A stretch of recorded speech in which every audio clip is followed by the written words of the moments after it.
World War II will always be remembered as a war against humanity. When people hear crimes against humanity, most people immediately think of Nazi Germany, the Nuremberg and Dachau trials, and the concentration and death camps. Many of those on trial were doctors who performed horrific experiments using eugenics, torture, vivisections without anesthesia.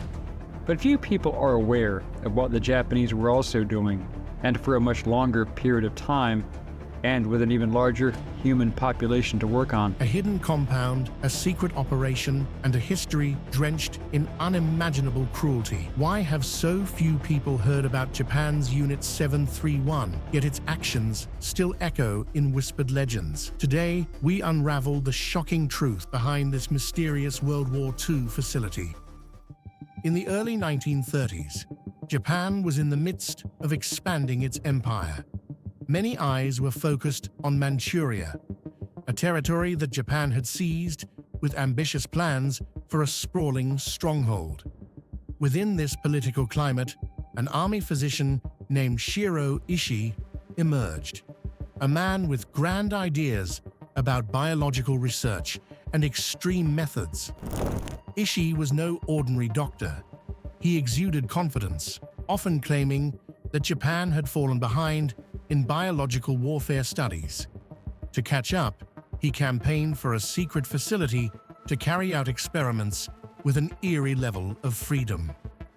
Japan's military leaders, eager for any advantage, listened closely and eventually sanctioned the construction of a laboratory in the heart of Manchuria. Codenamed Unit 731, it was hidden from prying eyes under layers of secrecy. The local population had little idea what was happening behind the facility's gates. To the outside world, this was just a water purification unit. Inside, it was a controlled universe of dark experimentation. The project had just one aim: perfect biological weapons and methods of war that could give Japan an upper hand. Little did anyone suspect that Ishii's research would push the boundaries of cruelty and turn human beings into disposable test subjects. The stage was set for horror, all under the banner of scientific progress. But how did it all remain hidden? A forbidden complex. From afar, Unit 731 looked nondescript. A cluster of buildings, barbed wire fences, and watchtowers sat quietly on the outskirts of Harbin in northeast China. But only those with the highest security clearance were allowed inside. Guards patrolled day and night, ensuring no prying eyes could catch a glimpse of the horrors unfolding. Residents in nearby villages whispered rumors. The air around the complex felt heavy, and occasional shrieks, some said, pierced the silence of the night. Yet official reports dismissed these stories as baseless. People who dared to venture too close either vanished or returned tight-lipped, as if they had seen something too frightening to put into words. To maintain its cover, the complex was called the Epidemic Prevention and Water Purification Department of the Kwantung Army. It sounded harmless, even helpful. But behind that facade, researchers were pushing the limits of human endurance. Every corridor led to locked rooms where so-called experiments were carried out, often with no anesthesia or regard for basic decency. The building was designed like a fortress, with underground chambers and soundproof walls. Shiro Ishii insisted on strict secrecy at every level, from his top-ranking officers to the lowly technicians who prepared test samples. If the world discovered what they were really doing, the fallout would be catastrophic. No one was allowed to leak the truth, and punishment for any slip-ups was swift and severe. The logs and their fate. Inside the compound, human test subjects were referred to as logs. It was Ishii's twisted method of dehumanizing them. To the scientists of Unit 731, these individuals were no longer people with names or stories. They were just numbers on a chart, cogs in a grim experiment.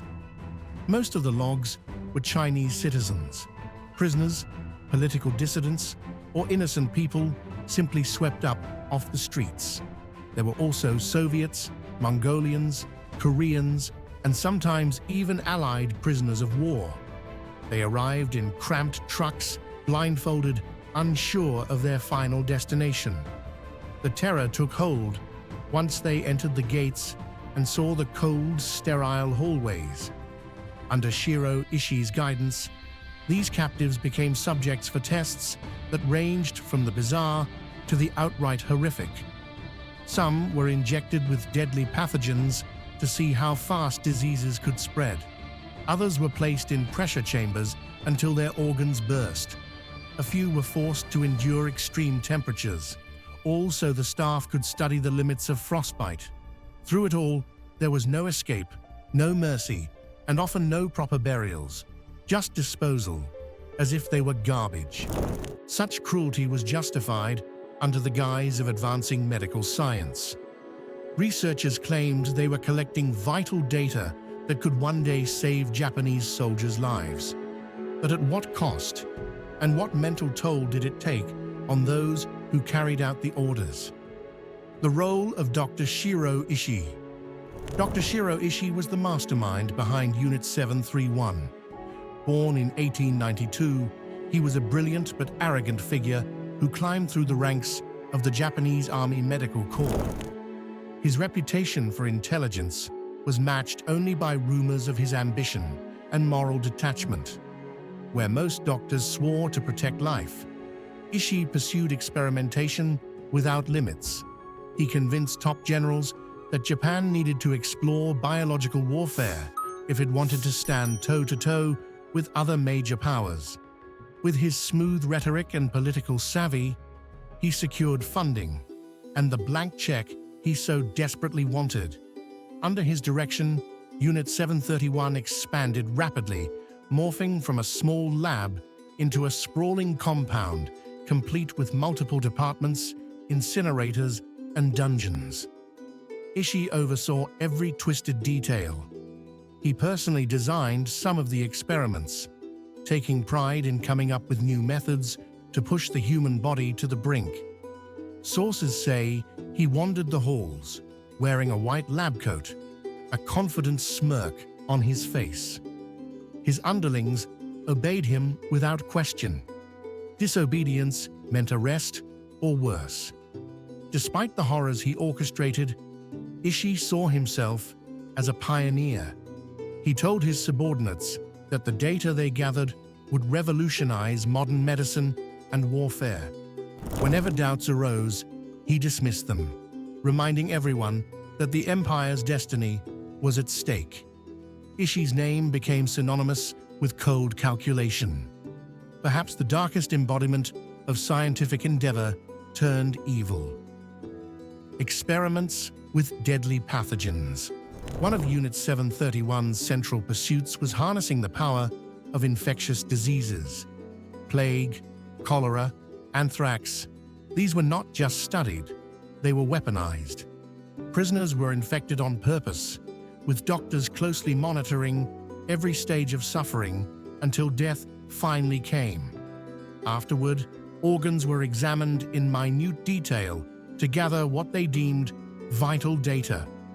Sometimes, scientists released infected fleas into communities to observe how quickly the diseases would spread. In some cases, entire villages were infected. This tactic aimed to refine methods of delivering biological bombs, ensuring the fastest route of infection. No informed consent, no sedation. This was human experimentation at its darkest. Victims exhibited painful symptoms. Fevers soared, skin erupted in boils, or lungs filled with fluid. The doctors would stand by, recording every twitch, every cry. For them, the agony was merely a data point. Shiro Ishii believed that by perfecting these methods, Japan could unleash biological warfare on its enemies with devastating effect. In an era before advanced antibiotics, these diseases were brutal. Yet inside Unit 731, There was no rush to save lives. Many suspects were locked in cages, left to succumb to disease in front of watchful eyes. This ruthless approach was considered necessary for progress. But was it science or the darkest corner of human cruelty? That question still haunts us today as we try to make sense of such callous disregard for life. Frostbite experiments. In the harsh winters of Manchuria, temperatures could plummet well below freezing. This deadly cold intrigued the researchers at Unit 731, who sought to understand how frostbite injured the human body. Their methods were as brutal as one can imagine. Prisoners were bound, taken outside, and forced to hold their limbs in icy water or left exposed to the punishing wind. Doctors then timed how quickly skin tissues turned black with necrosis. They applied various treatments, hot water, lukewarm water, or rubbing the limb, to see which method sped up or slowed tissue damage. Repeatedly, subjects lost fingers, toes, or entire limbs. Some never made it back indoors alive. Shiro Ishii himself was said to roam the halls, checking on these experiments. He wanted precise data about cold-induced injuries for potential use on the battlefield. Japanese troops stationed in frigid climates could benefit, or so the twisted reasoning went. After a prisoner succumbed to the cold or complications, autopsies were performed to study the exact effects on muscles and internal organs. These frostbite experiments highlight just how methodical Unit 731's horrors could be. They weren't random acts of violence. They were planned, executed, and documented, all in pursuit of knowledge that ignored the fundamental value of human life. Even now, the details are difficult to read without wondering, how could anyone do such things under the banner of medical science? Vivisection and surgical horrors. Perhaps the most disturbing practice at Unit 731 was vivisection, the act of operating on a living being without anesthesia. Doctors there believed that cutting into live subjects offered more accurate data on organ function, disease progression, and the immediate effects of surgery. Of course, no ethical guidelines governed these procedures. The results were often fatal. Prisoners, including pregnant women, were dissected while fully conscious. Researchers measured everything from blood loss to how long a heart could continue beating after incisions. Sometimes, surgeons removed organs and then reattached them in different places. They were searching for breakthroughs, but did so in ways that defied any notion of compassion. Such surgeries weren't always hidden in back rooms. Junior medics were brought in to observe, presumably as a twisted form of education. For the staff, it was a chance to learn surgical techniques they might apply in field hospitals. For the victims, it was pure terror, amplified by the knowledge that no one would intervene to save them. Records from these procedures were meticulous. Every drop of blood was a data point. Every heartbeat was measured until it stopped. These documents were later used to justify the entire project as medical advancement. In reality, they were a testament to how far people can stray when unchecked power and a supposed higher cause lead them down a path of unimaginable cruelty. The escalation and mass testing. As World War II intensified, Unit 731 expanded beyond its main compound. Similar facilities cropped up under different names, each devoted to a specialized form of human experimentation. Troop deployment in China offered a grim opportunity. New captives arrived almost daily. This steady flow of prisoners made it possible to run simultaneous tests on a large scale. Shiro Ishii encouraged his subordinates to be inventive, test new viruses, explore new chemical agents. Look for ways to cause maximum damage to the human body in the shortest time.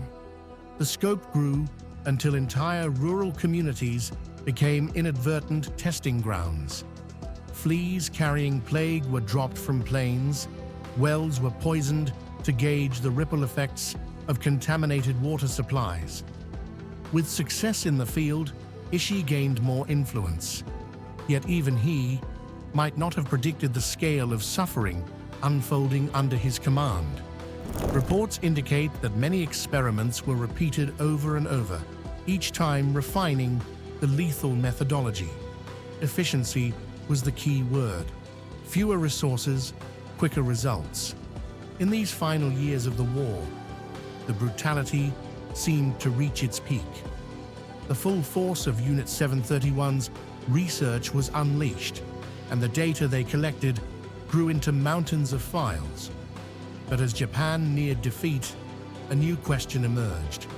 What would become of these records, the facility, and the people who had orchestrated this terror?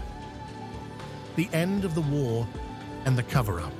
By 1945, the tide of war had turned against Japan. As Allied forces closed in, the leadership at Unit 731 scrambled to hide their activities. They destroyed documents, burned buildings, and killed remaining prisoners to erase any evidence that might incriminate them. The staff fled, many slipping back into civilian life. Dr. Shiro Ishii vanished for a time, taking with him crucial data and the knowledge that he might face serious repercussions if captured. But in a twist that some still find shocking, the United States granted immunity to Ishii and many of his senior colleagues in exchange for their research. American authorities believed the data on biological and chemical warfare was too valuable to discard. Consequently, the war crimes committed at Unit 731 were pushed aside, and official investigations went nowhere. Many of the doctors resumed normal lives, even continuing medical work or taking up university positions. Families of victims were left with no recourse, their loved ones having disappeared into the void. The Soviets did hold a few trials for captured Unit 731 personnel, but the broader community of perpetrators faced little to no punishment. This cover-up has been a source of deep controversy. Was it worth trading justice for scientific data? Did the immunity deal encourage others to suppress horrific truths in the name of national security? The story of Unit 731 was buried, but not forever. The aftermath and search for truth. In the decades following the war, whispers about Unit 731 refused to vanish. Survivors from nearby villages spoke up, recounting strange illnesses and unexplained disappearances. Some ex-prison guards broke their silence, haunted by memories of the screams they heard each night. Slowly, pieces of the puzzle emerged, painting a clearer picture of the atrocities. Japanese authorities were slow to acknowledge the events. For years, official textbooks glossed over Unit 731's role in the war, focusing instead on Japan's own losses. Activists, historians, and journalists worldwide pushed for recognition, citing the importance of remembering these crimes to prevent them from happening again. Monuments were erected at the site in Harbin, though full disclosure has never been universally embraced. Meanwhile, families of victims across Asia struggled to obtain any formal apology or compensation. Many had lost multiple generations, and their stories were often met with skepticism or outright denial. Yet as more documents surfaced and more testimonies became public, the historical record became harder to ignore. To this day, the name Unit 731 still triggers outrage and sorrow. The search for truth continues, as does the debate over whether justice has truly been served. The entire ordeal stands as a chilling reminder of how easily the pursuit of progress can descend into unthinkable brutality when left unchecked. Public reckoning and continued denial. In recent years, documentaries, books, and survivor accounts have drawn global attention to Unit 731. Memorials now stand in Harbin, where tourists and scholars can learn about the facility's history. A few brave Japanese historians have worked tirelessly to compile evidence, aiming to shed light on a chapter long hidden from public view. However, the reckoning is far from complete. Certain factions within Japan still deny the extent of the crimes, arguing that the testimonies are exaggerated or fabricated. Some blame wartime propaganda, claiming the experiments were blown out of proportion. These debates fuel anger among victims' families, who feel that their trauma is being dismissed. Outside of Japan, the conversation also stirs emotions. Critics accuse various governments, particularly the United States, of moral hypocrisy for offering immunity. Some argue that the medical data gleaned, however gruesome its origins, might have contributed to modern medical knowledge. Others reject this notion, maintaining that research gained through torture cannot be ethically justified. Thus, Unit 731 remains a painful topic for many. It forces us to question how far a nation might go in times of war, and whether there is any justification for such cruelty. Despite new revelations, official apologies are scarce, and the ghosts of Unit 731 linger, reminding us that some wounds never fully heal, even decades after the last test subject took their final breath. Lasting legacies and lessons. Unit 731's legacy is complex. On one hand, it's a stark example of science gone awry, an unholy marriage between curiosity and brutality. On the other, it's a reminder of how nations may bury dark truths in pursuit of larger strategic gains. What lessons can the modern world draw from such an extreme case? First, we see how crucial ethical boundaries are in research.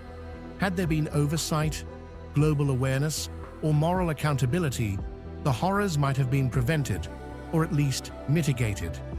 Second, Unit 731 exposes how war can serve as a breeding ground for human rights abuses when fear and ambition overshadow empathy.